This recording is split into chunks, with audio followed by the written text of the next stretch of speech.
菲律宾是不是揣着明白装糊涂？明明美国在飞的9座军事基地是催命符，还在危险的边缘不断的试探，顺便还向俄罗斯采购了不少反舰导弹。自杜特尔特卸任后，美国和菲律宾的关系是越来越好了，同时还没有让自己和俄罗斯的关系恶化。神秘无处不在，今天跟随神秘哥的步伐，一起揭开菲律宾在中美俄之间的身份。马克思代替杜特尔特成为菲律宾的总统后，就好像下定了决心要成为老美的忠心小弟，多次在我国海域发难，试图给老美开辟一条捷径。光是允许了9座军事基地空降还不够，还要让老美在我国军事禁区悠然自得。野心爆棚的马克思始终认为，有了老美的撑腰，就能非法占据我国的地盘。殊不知，杜特尔特早就警告过他了，不要试图挑战我们的底线。一旦中美之间爆发冲突，这9座军事基地将成为菲律宾亡国的催命符。要知道，这么久以来，我国的实力发展是全世界有目共睹的，得罪了我们就不会有好果子吃了。怕的就是现在美俄关系复杂，马克思背地里脚踏2只船，附庸老美，狐假虎威也就算了，还在俄罗斯这边疯狂的吃红利。俄罗斯向菲律宾出口反舰导弹，到底有什么目的？在中菲之间又扮演着什么样的角色？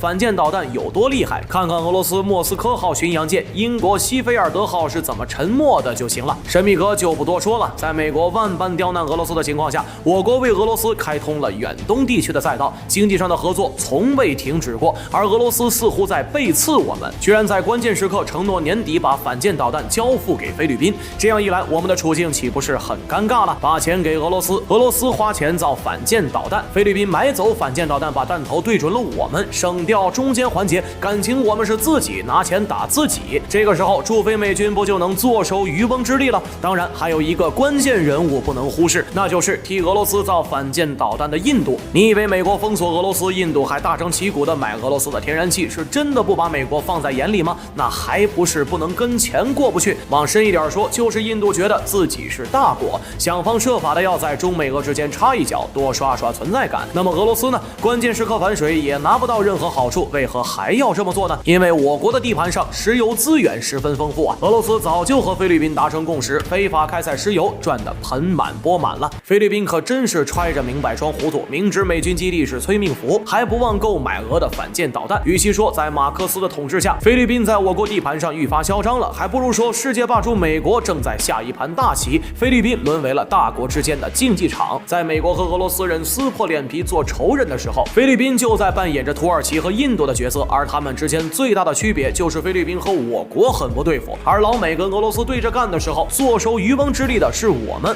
俄罗斯的当务之急是发展经济，而看着我们的经济发展迅速，多多少少会有点心里不舒服。更何况俄罗斯只是经济上不能得罪我们，但没说其他方面不行。众所周知，我们的痛点在哪儿？我们和美国的矛盾就在哪儿？不就是菲律宾觊觎的那片海域？明明是我国的地盘，为什么印度、美国、俄罗斯、菲律宾等国家都想要来分一杯羹呢？美国想要占据地理优势，在一定程度上遏制我们，撞击事件就是血的教训，就不用神秘哥多说。而印度想要的就是在西太平洋拥有一个出海口，俄罗斯想要的就是经济，而菲律宾的侵略行为是他所处的地理位置、文化历史以及国家利益造就的。本期视频就说到这里，关注神秘科普院，神秘哥带你解锁大千世界。